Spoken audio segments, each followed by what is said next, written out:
Hello students, मैं Sandeep Singh welcome करता हूं आपका मैग्नेट ब्रेन्स हिंदी में, जहां पर मिलता है आपको free education from class 6 to 12th।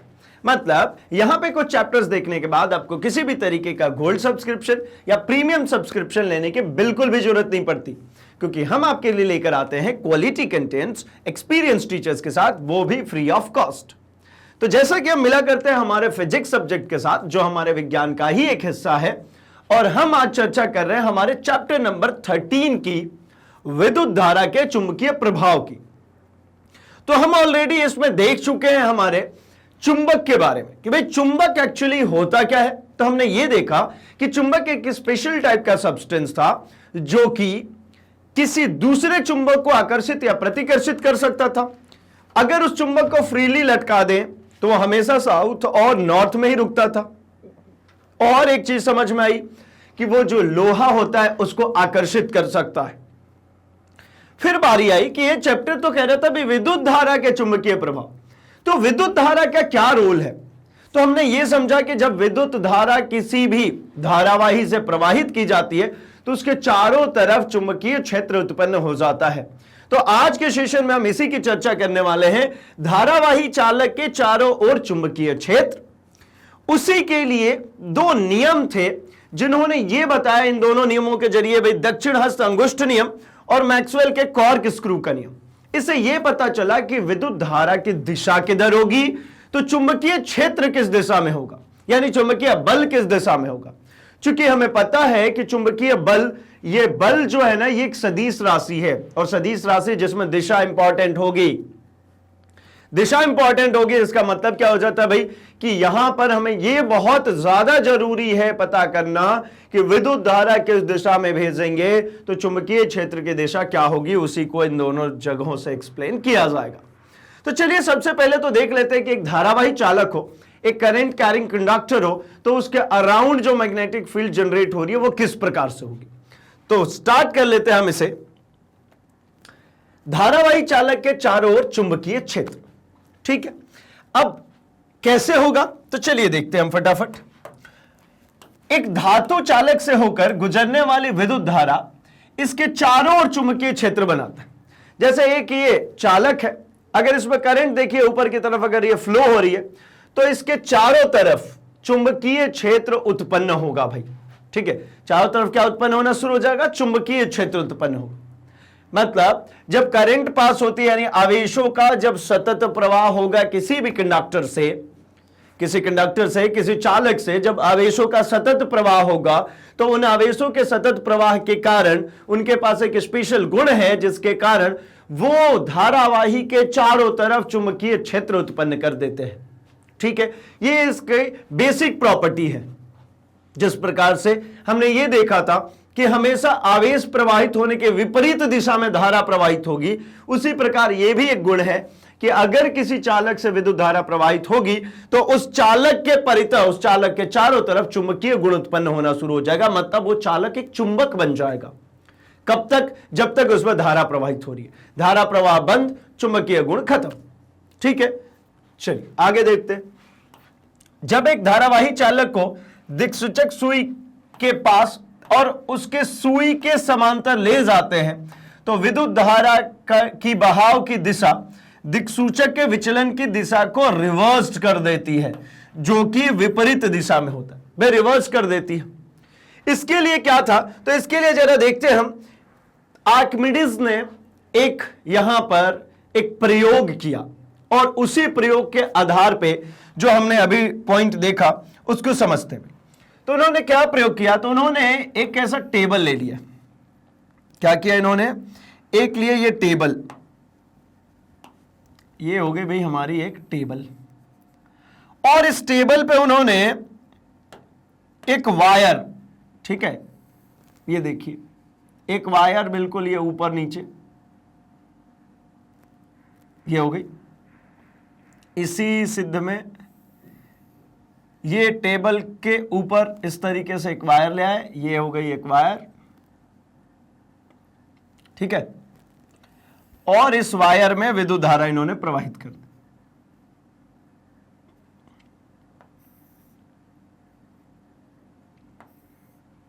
ये बन गई हमारी पूरी सर्किट। अब इसमें क्या करना था भाई, इसमें विद्युत धारा प्रवाहित करना था, ये विद्युत धारा होगी प्रवाहित। अब इसकी वजह से क्या हुआ, तो इन्होंने देखा कि यहां पे अगर एक दिक्सूचक रख दें, यहां पे एक दिक्सूचक रख दें। दिक्सूचक क्या होती है भाई, तो दिक्सूचक का मतलब ये होता है कि ये एक मैग्नेट है और इस मैग्नेट के कारण, ये क्या है, एक मैग्नेट, और इस मैग्नेट के कारण हमको दिखेगा यहां पे कि भाई इसमें एक इस प्रकार से निडल मैग्नेट लगा हुआ है, मतलब ये चुंबक ही लगा हुआ है इसके अंदर।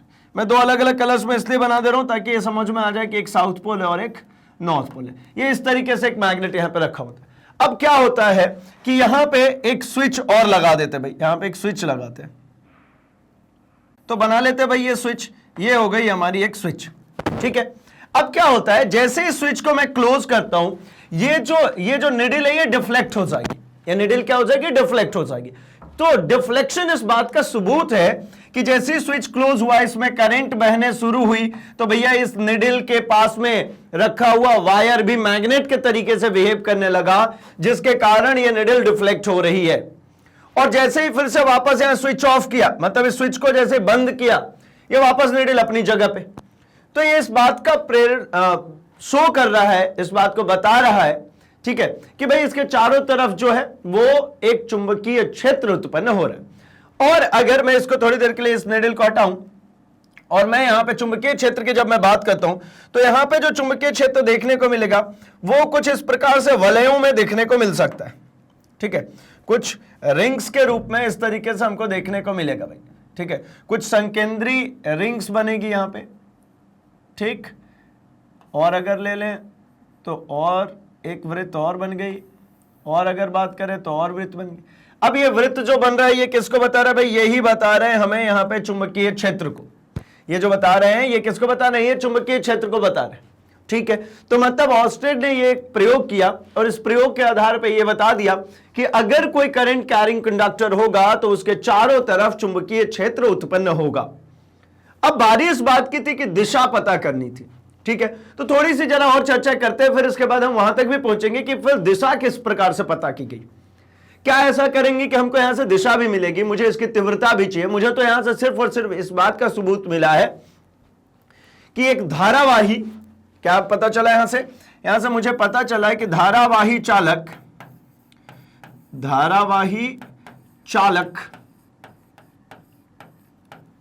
एक चुंबक की भांति कार्य करता है। सिर्फ इतनी सी बात पता चली, एक धारावाही चालक एक चुंबक के भांति कार्य करता है। अब आगे बढ़ते भाई, जब हमें पता चला क्या कि एक धारावाही चालक होगा, वो एक चुंबक के तरीके से कार्य करेगा, तो अब जरा हम बात कर लेते हैं कुछ कि भाई इसके क्या गुण होंगे, किस तरीके से होंगे। तो यहां से पता चलता है कि एक धारावाही चालक को दिक्सूचक सुई के पास और उस सुई के समांतर ले जाते हैं, तो धारा की बहाव की दिशा दिक्सूचक के विचलन को उत्क्रमित कर देता है, बदल देता है, ठीक है। अगला पॉइंट, यदि धारा में वृद्धि की जाती है तो दिक्सूचक के विचलन में भी क्या हो जाएगी, वृद्धि। अगर यहां पे ये जो हमने जो बनाया था, ये अगर यहां पे हम बात करते हैं कि यहां पे हमने एक दिक्सूचक भी रखा था, एक अलग से दिक्सूचक भी रख लेते हैं। ये हो गई भाई हमारी एक दिक्सूचक, ठीक है। एक इस दिक्सूचक की अगर बात करें, बाहर रख देता हूं मैं, यहां पे मैंने अगर दिक्सूचक की अगर मैं बात करता हूं तो इस दिक्सूचक में मुझे प्रतीत होता है कि भाई जब इसके धारा के मान में बढ़ोतरी करेंगे, मतलब ये जो आई एम्पियर का करंट जो चल रहा है, इसके मान में जब बढ़ोतरी करेंगे तो इसका जो डिफ्लेक्शन है वो ज्यादा होगा, ज्यादा विचलित होगी, ठीक है। तो भाई क्या समझे इससे कि जब धारा में वृद्धि की जाती है तो दिक्सूचक के विचलन में भी वृद्धि होती है। इसका मतलब यह हुआ कि धारा में वृद्धि करना, यहां पे धारा में वृद्धि करना, धारा में वृद्धि करने पे इसके चुंबकीय क्षेत्र में भी या चुंबकीय तीव्रता में भी वृद्धि होती है।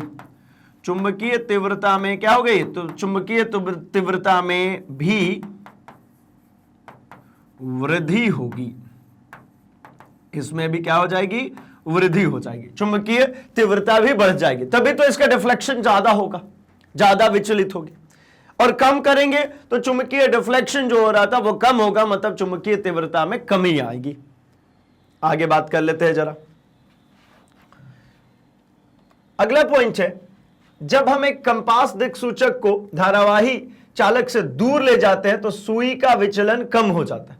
अब यहीं पे एक और छोटी सी बात आती है कि ये बिल्कुल इसके पास में रखा है, अगर इसको, इस मैग्नेटिक नीडल को इससे दूर ले जाए, मैं यहां पे एक मैग्नेटिक नीडल बनाऊं, यहां इतनी दूरी पे ले आ दिया मैग्नेटिक नीडल को, तो ये जब दूरी बढ़ जाएगी ना, ये जब डिस्टेंस बढ़ जाएगा तो भी इसमें विचलन कम हो जाएगा।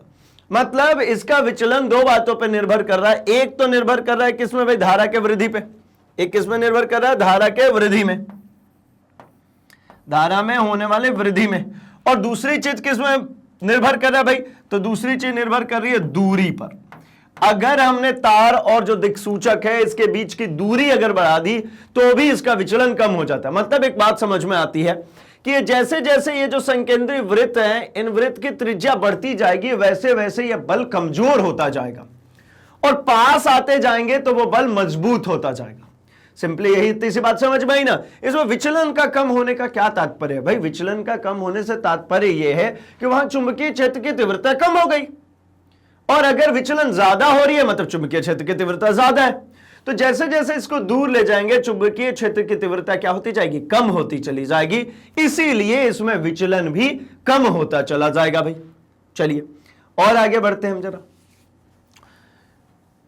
अगला जो पॉइंट है हमारा कि जैसे जैसे चालन में धारा की वृद्धि होती है वैसे वैसे दिए गए बिंदु पर उत्पन्न चुंबकीय क्षेत्र की परिमाण भी बढ़ता है। यही तो बात करें कि धारा की वृद्धि करेंगे, इसमें अगर धारा की वृद्धि होती जाएगी तो किसी भी एक बिंदु पे, मैंने इस बिंदु को P बिंदु मान लिया, इस P बिंदु पे I करंट का मान अगर बढ़ता चला जाएगा तो इसी बिंदु पर धारा जो तीव्रता होगी चुंबकीय क्षेत्र की वो बढ़ती चली जाएगी, इंक्रीज होती चली जाएगी भाई। अगला, जैसे जैसे विद्युत धारावाही सीधे चालक तार से दूर हटता जाता है उसके चारों ओर उत्पन्न चुंबकीय क्षेत्र को निरूपित करने वाले संकेंद्रीय वृत्तों का साइज बड़ा होते जाता है। ये जैसे जैसे इससे दूर बढ़ते हैं, ये देखिए छोटा है, ये और बड़ा हुआ और बड़ा हुआ और बड़ा हो गया। हमने भी जो प्लॉट किया था यही किया था भाई, ये इसके बिल्कुल करीब है तो इसकी रेडियस कम है, ये रेडियस कम है, ये रेडियस और बढ़ गई, ये रेडियस और बढ़ गई। और अगर संकेंद्रीय वृत्त अगर हम बनाना चाहें और भी अगर संकेंद्रीय वृत्त लेते हैं इसके बाहर, इसके परितः, तो हमें पता चलता है कि भाई और बड़ा हो जाएगा, ठीक है, और बढ़ाएंगे और बड़ा हो जाएगा। लेकिन जब इतने बड़े तक पहुंचेंगे तो यहां तक जो चुंबकीय क्षेत्र की जो तीव्रता होगी वो बिल्कुल ही नगण्य हो चुकी होगी, कमजोर हो चुकी होगी, ना के बराबर हो जाएगी। मतलब यहां चुंबकीय क्षेत्र की तीव्रता नहीं मिलेगी भाई, कोई दिक्कत परेशानी नहीं होनी चाहिए। आई थिंक हम आगे थोड़ी सी और बढ़ जाते हैं। तो भाई ये हमने देखा कि इसकी जो चुंबकीय क्षेत्र की तीव्रता है वो किस प्रकार से निर्भर कर रही है, एक धारावाही पे, ठीक है। अब बारी आती है कि अब एक धारावाही से हमें इतना पता चल गया कि अगर एक धारावाही चालक है तो उसके चारों तरफ चुंबकीय क्षेत्र उत्पन्न होगा। जब जब उसमें विद्युत धारा प्रवाहित होगी उसके चारों तरफ चुंबकीय क्षेत्र उत्पन्न होगा। अब भाई जब चुंबकीय क्षेत्र उत्पन्न हो गया तो वो क्षेत्र अल्टीमेटली किस चीज को निरूपित करेगा, तो एक बल को निरूपित करेगा। चुंबकीय क्षेत्र होने का क्या मतलब है भाई, तो वह क्षेत्र जहां तक चुंबकीय बल का अनुभव किया जा सकता है उसी को तो क्षेत्र कह रहे थे। मतलब ये अल्टीमेटली कौन आ रहा है, एक टर्म बल आ रही है, फोर्स आ रहा है। तो जैसे ही फोर्स आती है ना, फोर्स बल एक सदिश राशि है भाई, और सदिश राशि में दिशा बहुत इंपॉर्टेंट होती है। तो भाई क्या करेंगे, हमें दिशा का पता करना पड़ेगा कि ये जो चुंबकीय क्षेत्र है, चुंबकीय बल जो आरोपित कर रहा है उसकी दिशा क्या होगी, विद्युत धारा की दिशा क्या होगी। क्योंकि विद्युत धारा हमें पता है उच्च विभव से निम्न विभव की तरफ चलती है, विद्युत धारा हमेशा उच्च विभव से निम्न विभव की तरफ चलती। तो जब उच्च विभव से निम्न विभव की तरफ चल रही होगी तो उसके द्वारा उत्पन्न किया गया चुंबकीय क्षेत्र किस दिशा में होगा।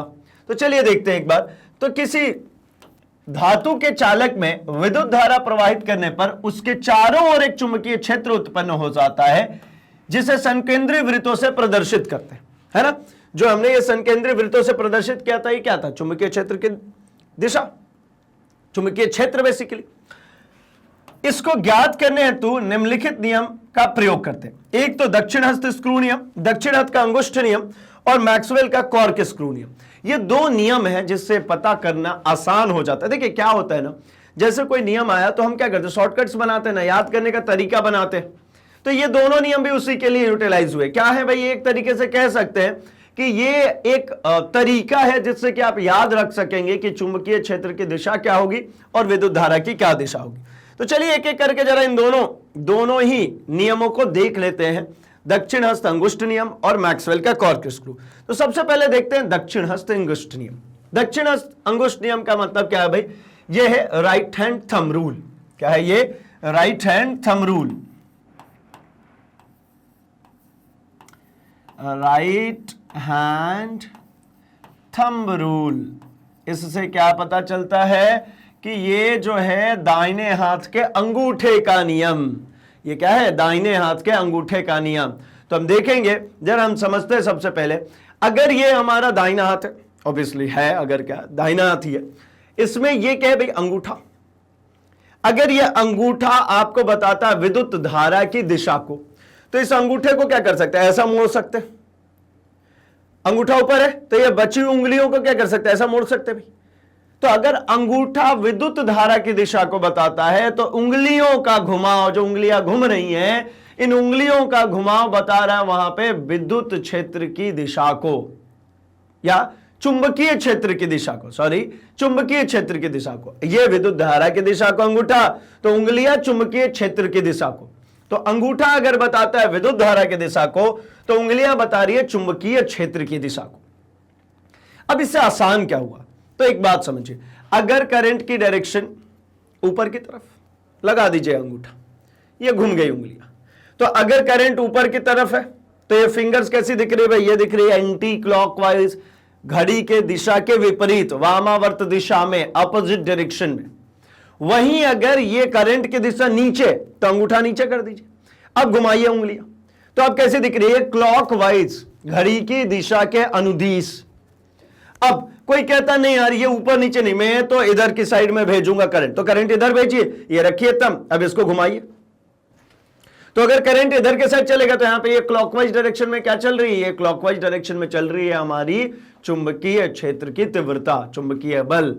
अगर मैं इधर के साइड में करंट भेजता हूं तो अंगूठा हो जाएगा इधर। देखिए ये उंगलियां जैसे मुड़ रही है वैसे ही मुड़ेंगी ना, ये कैसी हो रही है, ये ऊपर से नीचे की तरफ, मतलब ऐसा, ठीक है ना।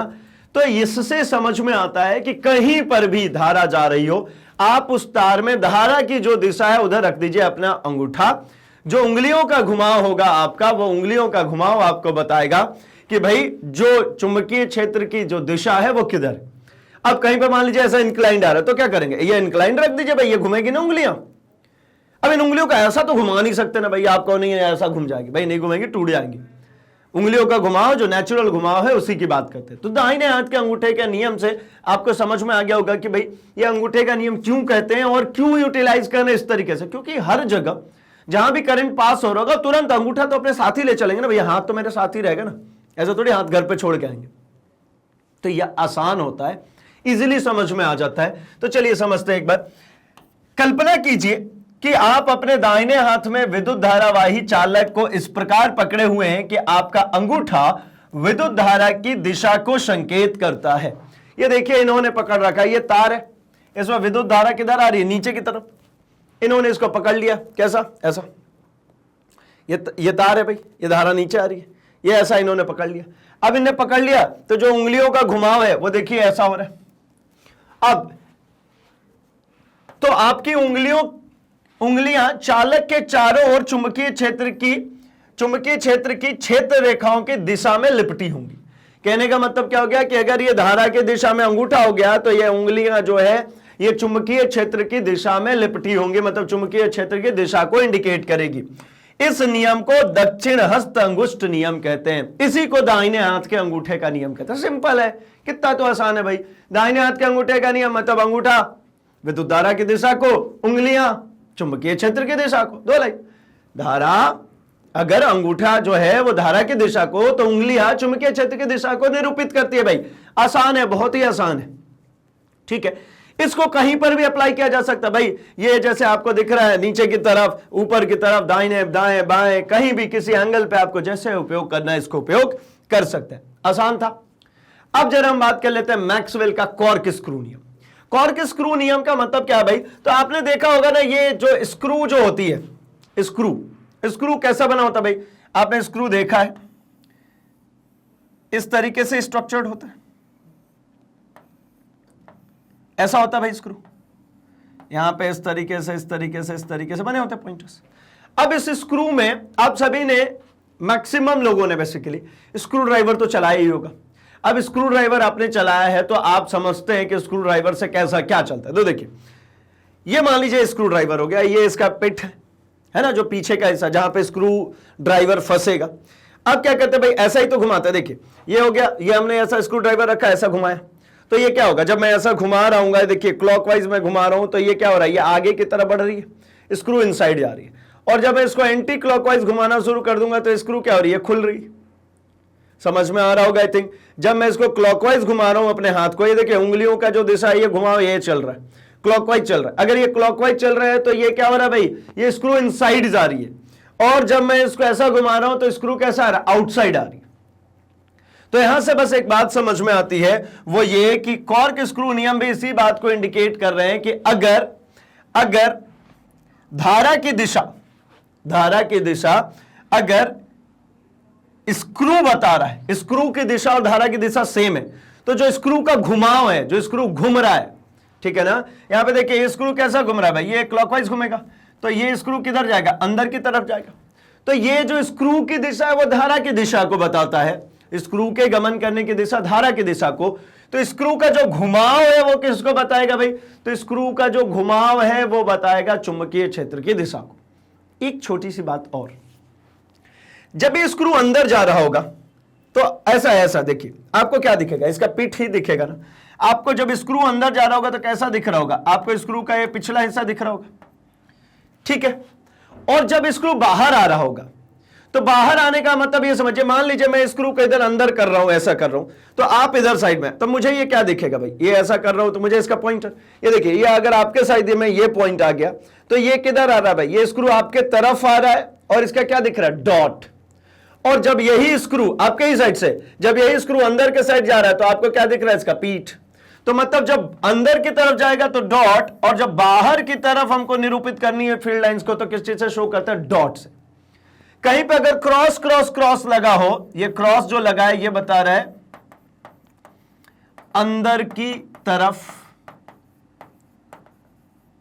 और इससे क्या समझ में आता है भाई, इससे समझ में आता है बाहर की तरफ।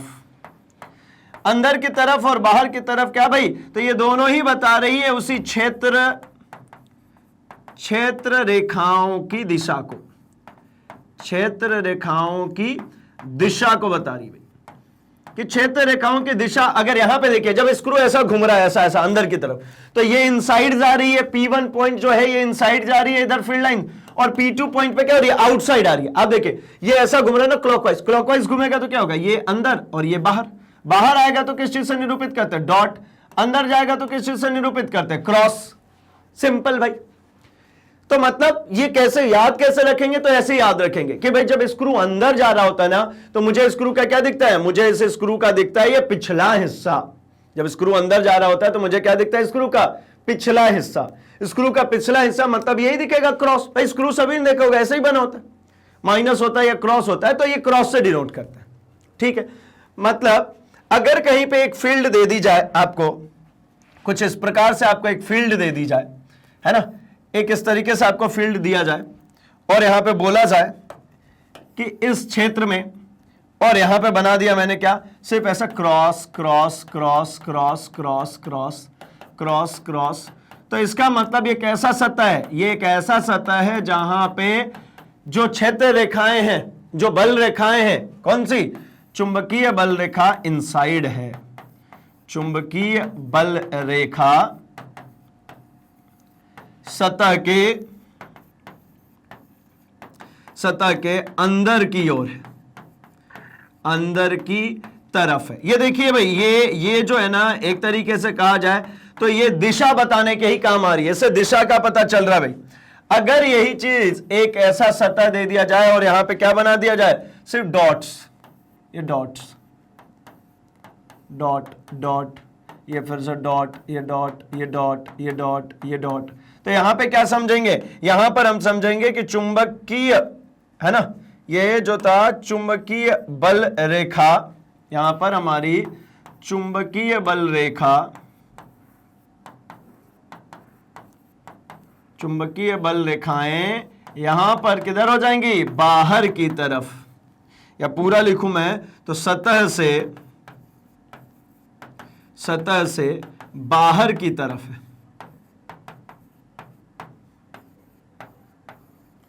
ठीक है भाई, मतलब यहां पे क्या हो गया, यहां पे सतह से किधर बाहर आ रही है, ये सतह के अंदर की तरफ जा रही है। ठीक है, तो ये चीज कब होगा, जब कभी भी हमें किसी सतह पे पता करना हो कि भाई उस सतह पे किस तरीके से चुंबकीय बल रेखाओं की दिशा है, तो पता चल जाएगा। चलिए एक बार रीड करते हैं, जरा देखते हैं क्या है। तो मैक्सवेल कॉर्क स्क्रू का नियम, मैक्सवेल का कॉर्क स्क्रू नियम की खोज जेम्स क्लार्क मैक्सवेल, इनका पूरा नाम है, 1861 में की थी भाई, 1861 में, बहुत पहले हो गई थी भाई। यह मैक्सवेल का कॉर्क स्क्रू नियम हमें यह बताता है कि पेंच को दाएं हाथ द्वारा इस प्रकार घुमाया जाए कि पेंच की नोक विद्युत धारा की दिशा में आगे बढ़े। तो पेंच को घुमाने के लिए जिस दिशा में अंगूठा घूमता है वह चुंबकीय क्षेत्र की दिशा को प्रदर्शित करेगा। यह अंगूठा घूम रहा है ना, यह अंगूठा घूम रहा है, तो मतलब क्या कह रहे हैं, अगर पेंच की दिशा, पेंच की बढ़ने की दिशा हमारे विद्युत धारा की दिशा के समतुल्य है, उसी दिशा में देखिए पेंच भी किधर जा रहा है, ये भी अंदर जा रहा है, और हमारी करंट भी अंदर जा रही है। तो हमारा जो अंगूठा यानी जो हमारी ये पूरी उंगलियां, ये इनका जो घुमाव होगा वो चुंबकीय क्षेत्र रेखाओं की दिशा को प्रदर्शित करेगा। कैसे, यदि किसी स्क्रू को दक्षिणावर्त मतलब क्लॉकवाइज डायरेक्शन में घुमाया जाता है तो नोक आगे की तरफ जाती। इसको क्लॉकवाइज अगर मैं घुमाऊंगा तो ये देखिए क्लॉकवाइज है, घड़ी की दिशा के अनुदिश, तो ये नोक आगे की तरफ जाएगा। तो नोक आगे की तरफ जाती है तथा स्क्रू को वामावर्त मतलब एंटी क्लॉकवाइज, इसको अगर मैं ऐसा उल्टा घुमाऊंगा तो स्क्रू की नोक की गति पीछे की ओर हो जाती है। स्क्रू किधर आने लगता है, बाहर की तरफ आने लगता है भाई, पीछे की तरफ आने लगता है। तो स्क्रू की नोक की दिशा चालक में विद्युत प्रवाह मतलब इलेक्ट्रिक करंट की दिशा को व्यक्त करें, और स्क्रू के घूर्णन की दिशा चालक के चारों ओर उत्पन्न वृत्ताकार क्षेत्र रेखाएं क्लॉकवाइज और एंटी क्लॉकवाइज विद्युत क्षेत्र को प्रदर्शित करती है। यानी मैक्सवेल का कॉर्क स्क्रू नियम के द्वारा यह प्रदर्शित करती है। मैक्सवेल ने जो कॉर्क स्क्रू नियम दिया था, ये क्यों दिया था, इसी को याद रखने के लिए। क्या समझ में आ रहा है भाई, ये रही स्क्रू, ये नीचे की तरफ अगर जा रहा है करंट तो ये कैसा घूमेगा, ये ऐसा घूमेगा भाई, ये मैग्नेटिक फील्ड लाइंस की डायरेक्शन होगी, ये चुंबकीय क्षेत्र की तीव्रता की डायरेक्शन होगी। ठीक है, तो मतलब यहां से हमें दोनों नियमों से समझ में आ जाता है कि भाई सबसे पहले तो ये कि ऑर्स्टेड ने एक एक्सपेरिमेंट करके हमको यह बता दिया कि अगर कोई धारावाही चालक होगा तो उसके चारों तरफ चुंबकीय क्षेत्र उत्पन्न होगा। अब बारी आई कि वो चुंबकीय क्षेत्र की दिशा और चालक में जो विद्युत धारा प्रवाहित हो रही है उसकी दिशा। तो दो लोग, पहले दक्षिण हस्त के अंगूठे के नियम से हमको देखने को मिल गया कि भाई अंगूठा अगर विद्युत धारा की दिशा को बताता है तो फिंगर्स बता रही है हमें चुंबकीय क्षेत्र की दिशा को। इसके बाद आगे कौन, cork screw rule. Cork screw rule में समझ में आया कि स्क्रू का डायरेक्शन, जो पेंच चलेगी उसकी नोक की डायरेक्शन अगर धारा की दिशा के अनुदिश है तो जो पेंच का जो घुमाव होगा वो चुंबकीय क्षेत्र की दिशा को प्रदर्शित करेगा भाई। तो मतलब यहां से हमको समझ में आ जाता है कि भाई किसी विद्युत धारावाही चालक से चुंबकीय क्षेत्र उत्पन्न कैसे होगी और उनकी दिशा कैसी होगी। तो भाई बाकी के कोर्सेज के लिए क्या करेंगे, तो आप अपने सर्च बॉक्स में लिखेंगे magnetbrains.com, आपके सामने इस तरीके से एक पेज ओपन हो जाएगा जहां पर आप अपने टॉप कोर्सेज को एक्सप्लोर कर सकते हैं। सपोज आप सीबीएसई इंग्लिश मीडियम से टैप कीजिए, आपके सामने उससे जुड़े हुए सभी सब्जेक्ट, सभी क्लासेस ओपन हो जाती हैं। अगर आप JAIIB और CAIIB की प्रिपरेशन कर रहे हैं, टैप करेंगे, यहां पे आपको इनसे जुड़ी सब कुछ चीजें मिल जाती हैं। यूपी बोर्ड से हैं, यूपी बोर्ड को टैप कीजिए, यूपी बोर्ड से जुड़ी सभी कोर्स कंटेंट मिलते हैं भाई। एनटीएससी और ओलंपियाड की अगर आप प्रिपरेशन कर रहे हैं, इसको टैप करेंगे, यहां पर आपको एनटीएससी और ओलंपियाड से भी जुड़ी सभी वीडियोस मिल जाते हैं। अगर आप इंग्लिश बोलना सीखना चाहते हैं, टैप कीजिए, यहां पर आप इंग्लिश बोलना सीख सकते हैं। सीबीएसई हिंदी मीडियम या फिर किसी स्टेट बोर्ड से हैं आप, चाहे वो UP board, Bihar board, Jharkhand board, Rajasthan board, किसी भी बोर्ड से हो भाई, हिंदी मीडियम के स्टूडेंट है, आप टाइप कीजिए, आपकी सारी क्लासेस ओपन हो जाती हैं जिसमें आप अपने क्लास पे जाएंगे, उसको टैप करेंगे तो आपके सभी सब्जेक्ट्स ओपन हो जाते हैं। जिसमें आप physics, chemistry, maths, Hindi, English, SST सब कुछ पढ़ सकते हैं भाई। आपने यहां पे टैप किया, वॉच नाउ पे जैसे ही जाएंगे, जिस भी सब्जेक्ट को देखना है, आपके सामने आपके सभी चैप्टर्स ओपन हो जाते हैं, जहां एक ही फोल्डर के अंदर इस चैप्टर से जुड़ी हुई इसके कंसेप्ट वीडियोस, इसके वन शॉट रिवीजन वीडियोस, इसके NCERT solution, NCERT exercise, MCQs, आपके previous year questions, most important questions और भी बहुत कुछ देखने को मिल जाता है भाई। प्ले करते हैं, वीडियो इस प्रकार से आपका प्ले हो जाता है, जिसको कहीं पर भी पॉज कर सकते हैं, स्क्रीनशॉट ले सकते हैं, नोट्स प्रिपेयर कर सकते हैं, और सबसे अच्छी बात भाई यहीं से नेक्स्ट वीडियो करके आप अपने अगले वीडियो पे जा सकते हैं। मतलब आपको भटकने की बिल्कुल भी जरूरत नहीं है। तो अभी के लिए इस वीडियो को लाइक कर दीजिए, चैनल को सब्सक्राइब कर लीजिए और इसे अपने दोस्तों में शेयर भी कर दीजिए भाई, क्योंकि मैग्नेट ब्रेन्स हिंदी लेकर के आया है free education from class 6 to 12th, quality content and experience teachers के साथ। तो बने रहिए मैग्नेट ब्रेन्स हिंदी के साथ। हम मिलेंगे अपने अगले सेशन में। Thanks for watching.